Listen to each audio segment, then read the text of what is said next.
You actually can't make this up, even if you try. Justin Trudeau made an appearance and gave a speech at a annual conference and trade show, which has a bunch of different municipalities. Well, their leaders there. And he got booed off stage by his own people when he starts talking about the carbon tax and how we need to fight the good fight because we got to save the planet. And God forbid a family goes on a 10-hour road trip. They're the direct cause for the world burning. Welcome back to the channel. Welcome back to another video, everybody. Before we get into it, I do want to encourage you guys to smash the like button and subscribe if you haven't yet already. It does really help grow the channel. This is going to be a very interesting one. I want you guys to sit back, relax, and get yourself situated. It is the weekend. Things are usually a little bit slower, but that's not really the case. It seems like every time Justin Trudeau makes a public appearance, every time Justin Trudeau opens his mouth, things backfire for him. And, well, this is almost, if not the nail in the coffin. But before we get into the meat and potatoes of the video, I have a special message from today's sponsor. I'd like to thank today's sponsor, Private Internet Access. We have teamed up and we are offering my audience 83% off by using code SUNSHINE, which can be linked down in the description or the pinned comment below. We're living in a world of censorship, and Justin Trudeau is at the forefront of this race. Canadians are being censored left, right, and center, which is why you have to protect yourself with a VPN, such as Private Internet Access. What a VPN does is it encrypts your information so that while you're browsing online, you're going to different websites, your information, your personal data is not shared with these massive corporations. It's almost like putting a cloak over yourself, and the best possible way that I like going about this is using the cloak such as Private Internet Access. Even when it comes to getting the news here in Canada, there's an insane level of censorship. You can't even get Canadian news on Facebook, for crying out loud. Above and beyond the news, if you want to get different content on streaming platforms such as Netflix, Hulu, Disney Plus, because a lot of these corporations, they geo-lock content, such as in Canada, you can only watch Canadian Netflix. But with Private Internet Access, you can bypass that and you can watch American Netflix, UK Netflix. It's really an interesting thing, and it unlocks a whole new world of content out there. The best part about it is that you're not just restricted to doing that from a computer or a tablet. You can do that from your phone, and you can have a whole lot of devices linked to your Private Internet Access account, which is incredible. Private Internet Access is not only user-friendly, it's extremely affordable, and it is the best way of saying F you to the government. You can get 83% off of Private Internet Access by using the link down in the description or the pinned comment below. Thank you, Private Internet Access, for sponsoring today's video. All right, so let's get into it. You have the polls are sitting pretty comfortably. The Conservatives are still at 212 projected seats, bottom line 185, top end 233, 99% likely winning the most seats, and 99% likely of winning a majority government. So what we're taking a look at is this right here, the annual conference and trade show, June 6 to 9, Calgary TELUS Convention Center in Alberta. Join more than 1,000 elected officials from coast to coast to coast for redefining our future. And this is where Justin Trudeau gave a speech and then got booed off of. This is going to be really good, folks. My name's Mayor Fred Moda from the Municipality of Red Lake in northwestern Ontario, and glad you're here this afternoon. So this is a mayor. The question. My question is, a little preamble first. The Municipality of Red Lake is a strong economic resource hub in northwestern Ontario with a population of close to 5,000 people, and we're growing. Our community is expanding with new mining opportunities, and through your budget, the Barons River Bridge project, connecting over 12,000 First Nations people to our community. That being said, we have continuously been denied for federal funding for our critical infrastructure needs, which concludes 2 rejections from the GICB program and most recently the Housing Accelerator Fund. In fact, no community in Saskatchewan, Manitoba, or Ontario was approved for the Housing Accelerator funding program under the Small, Rural, and Northern Stream, except for one, near Thunder Bay and Marathon, wasn't it? It was Marathon, yeah. So my question is, when are you and your ministries going to address, help, and support the needs of our small, rural, and northern communities?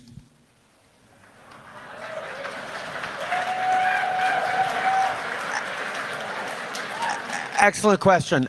We have stepped up with a lot of programs for small municipalities, and that's part of why when we put $4 billion towards the Housing Accelerator Fund, we signed with a lot of smaller communities, but there were many communities that we ran out of money for, which is why in the most recent budget, we added another $400 million, and we're going to be making sure that we're coming and knocking on your door. You know what we're asking of you, to be as ambitious as possible in how you're going to change the way they're building housing in communities, because the Housing Accelerator Fund is all about that. It's about encouraging people to change the way they build housing, to change zoning, to change densification rules, to use public land differently.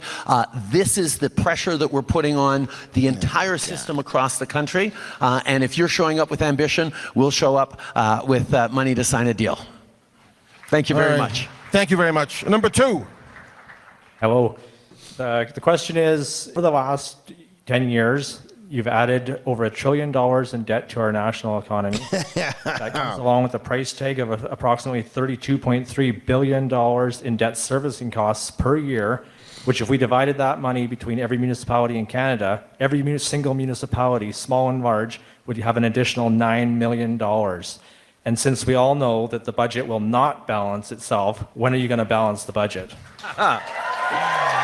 Excellent. Well, listen, I really appreciate the question, because it gives me an opportunity to sort of highlight some of the things about how the Canadian economy is doing. There are the three largest AAA-rated economies in the world. Oh my goodness, man. Are the United States, Germany, and Canada. We have a AAA rating because international bond rating agencies look at Canada's economy, look at our fiscal situations of both federal and subnational provincial governments, and say that is on a sustainable track. We have the lowest deficit of any economy in the G7, the largest industrialized economies, and we have the lowest debt to GDP ratio of any country in the G7. So what that means is our economy macroeconomically is doing better than just about anyone else out there, and companies around the world are seeing that, because since 2015, we've seen a 60% increase in direct investment in Canada across the country, from Volkswagen to others. But we've also, just last year, we were the third largest country in the world in absolute terms, after the US and Brazil, for foreign direct investment. So companies from around the world are coming to invest in Canada because they see it as a good investment in the future. Now, I've said all that to say the Canadian economy is in stellar position from a macroeconomic level, but the reality that all of you know is that Canadians are squeezed right now. We're faced with grocery prices that are too high, rents that are too high, mortgage payments that are too high. We're faced with challenges around fuel and heating costs that are really hurting ordinary families. So what we did, well, I'll talk about the carbon tax a little later if I get a question on that, but right now I'm talking about how we're going to support with affordability. So we made the decision that if the federal government has a really strong fiscal position, which we do, by all independent analysts and experts, what better to do with that strong fiscal position than to invest in the things that Canadians need? So we're delivering dental care to over 100,000 seniors over the past month who've gotten dental care for the first time, many of them in years. We're delivering pharmacare over the coming years to make insulin free in this country and provide prescription contraceptives for free to women across this country. So it's a weird flex, but I just don't understand how somebody could be so delusional. These social programs are they're phenomenal when an economy is doing great. Now you can sit here and you can say that Canada has a AAA credit rating and that we have the lowest debt to GDP ratio in any G7 country. That doesn't matter. Look around at what's happening instead of comparing to other countries and fudging numbers to fit your narrative. Because I'm sure that all the other countries are saying we're the best in the G7, right? We're just hearing that a lot because we live in Canada. No one is going, yeah, Canada's the best in the G7. No one's bragging for us. Of course, we're only bragging for ourselves. Look around how easy it is to find a new house that's built this year. Look around at how many people are struggling, right, to be able to afford a house. Look around at how expensive groceries are, how expensive fuel is, how expensive life is. It's not good. Canada's economy is not good. Now, I'm for these social programs. In fact, one of the best ones is the $10 a day childcare, because that would benefit me. I have one kid who's almost 2 years old, my daughter, and I have a son that's about to be born in like a month. And absolutely, in theory, it would make sense to have $10 a day childcare, but it doesn't even work. And there's like a 3 or 4 year wait list because it's only certain places. So these social programs are driving us into insane amount of debt. And it's just a box that they get to check on a piece of paper going, hey, look, it works. And they get a few testimonies. Some people say, yeah, no, we're benefiting. Thank you so much, Justin Trudeau. We're going to vote for you, buddy. But everyone else is left holding the bag, right? It's a weird flex. I don't know why Justin Trudeau is still this delusional. We're stepping up with $10 a day childcare right across the country because that's an economic program and a social program. We're stepping up with child food, student food programs, national food policies for school. Going to lift 400,000 kids into better nutritionist spaces. We made the conscious and deliberate decision to say if the Canadian economy is... So he's doing a nationwide school food program where kids at school, I'm assuming middle school and below, will get fed at school, like full meals, right? And that's only for 400,000 people? That should be for millions. That doesn't even make any sense. Like, where is he getting these numbers and this data? Is as strong as it is right now, which it is, we need to put that in service of helping Canadians with the cost of living right now without increasing inflation. And that's why the Bank of Canada was able to just drop the rate on Wednesday, because inflation is coming down and now interest rates are going to come down as well. So that was a choice we made. And in parenthesis, every single one of those programs, dental, pharma, childcare, are things that the Conservative Party chose to vote against because they're worried that inflation was too high. Well, we're dropping inflation and we're being there for Canadians, not with cuts and austerity, and we're going to keep doing that. And on the carbon price, it actually puts more money in the pockets of 8 out of 10 Canadian families. That's a parliamentary budget officer who says that. It's absolutely true. Nah, he's getting booed. Thank you, Prime Minister. Microphone number 1. Good afternoon, Karine. See, not a single person does this, like, or believes in this, right? I've conducted independent polls that have had 40,000 votes. 40,000 people, likely Canadian, have voted on this poll. Do you get more money than you put back in? And it's 98%, or above 85% at least. No, I don't get more money back. Now, that's just 40,000 people. Could those 40,000 people be the small fringe minority that don't get more money back? Yeah, I mean, that's absolutely likely, but I don't think it's realistic. I think that he has been surrounded by people that are propping up his narrative for that confirmation bias, and he's getting exactly what he wants from all the people around him, which is why the government, Justin Trudeau's government, has put a gag order, which means that it's illegal for the PBO to talk about their independent carbon tax analysis, which he has talked about it live on television. And he said, no, 8 out of 10 people don't get more money back than they put in. And it's rotten.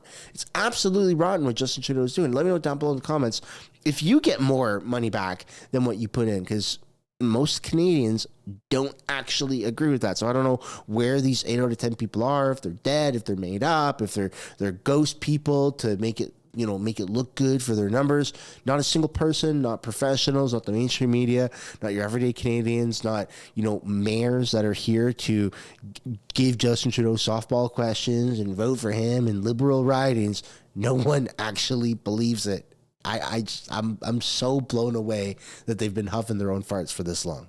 Rena Williams, Reeve, Northern Sunrise County. Prime Minister, I would like to know if you have been in person to the North Peace region of Alberta to actually see our oil and gas industry. If so, where and when? Because your misinformation continues, which I am confident would not be the case if you experience the true clean industry for yourself, and that way we would not need the carbon tax. Thank you. Prime Minister. Eat shit, Trudeau. I've visited Fort McMurray and the oil sands many times over the years, but I haven't been to that particular region. You're absolutely right. But I do know how important the energy industry is to this country. And I say energy writ large because oil and gas has been a strong driver of the national economy for many, many decades. When Alberta does well, Canada does well. And that's just a basic truth. And that's something that we need to make sure we're continuing. The issue, though, excuse me, ma'am, the issue is that the world is choosing to reduce its carbon emissions right now. Investment is flowing where carbon emissions are being reduced. And we want to make sure that we continue to be part of providing energy solutions to the world. The oil sands were a technological innovation to get energy out of the oil sands. It took technology to figure it out. There's a technological problem we're having right now of reducing carbon emissions around the world because the world is warming at an alarming rate. We need to respond to the challenges of climate change, and quite frankly, we need to make sure that the energy industry in Alberta is not just able to reduce its emissions, but able to innovate so there are more good jobs for Albertan energy workers for decades to come, even as the world becomes less reliant on oil and gas. That is the situation we're facing right now. It's not me who's decided that the world is changing the way we consume energy. That's happening. And if Alberta and Canada are going to be part of that transformation and indeed benefit from continuing to provide energy to the world, we have to continue to invest in transforming and reducing our emissions while we continue to provide energy to the world. And the price on pollution, the carbon tax, is an important part of that. It has been designed so that 8 out of 10 families get more money back every year from that price on pollution than it actually costs them. That's the core math of it. It's a way of driving down our emissions while we prepare for a stronger economy of the future. And I know Albertans want to protect our environment for future generations like all Canadians do, and that's what we're going to continue to do together. Thank you very much. Number 2. No, people just aren't buying it anymore. Like, he's huffing his own gas. Look, you can't force people to buy more expensive vehicles that, sure, maybe it is cheaper to charge an electric vehicle, but the upfront cost of an electric vehicle is absolutely insane. And that's just not how Canadians in this very vast and wide land, like we have one of the biggest land masses in the entire world, and you're telling me that people that are doing long haul road trips are taking their families from point A to point B over 300 or 400 kilometers that they could normally do it in one tank of gas. They're now forced to take at least one or multiple stops because it's an electric vehicle that's 3 times the cost of a gas or diesel vehicle. It just doesn't make any sense. People just aren't buying it, and there's not really a big used market for it. You're not going to find a 2015 reliable electric vehicle on the market, but you can go and find a 2015 pickup truck without really any problems. I mean, no one is falling for this anymore. Trudeau's own people, the own people that are supposed to support him in small little ridings. You just heard aren't even doing that. They're saying, nah, we don't believe in this guy. I'd love to know what you guys think, though, about Justin Trudeau and his entire carbon tax narrative. This is not the first time we've talked about the carbon tax, obviously, and it's likely not the last time. And I do think that eventually he's going to have to cave, even if he wants to sit there with his cross-legged femboy approach and his shit-eating grin smile. I mean, it's absolutely pathetic. And this is the poster for how not to be a man. Perfect timing, because it's Pride season. That's how we're going to end this video, everybody. I'd love to know what you guys think down below in the comments about this. On your way out, I would like to encourage you guys to smash the like button, subscribe if you haven't yet already, and we'll see you in the next one. Bye for now.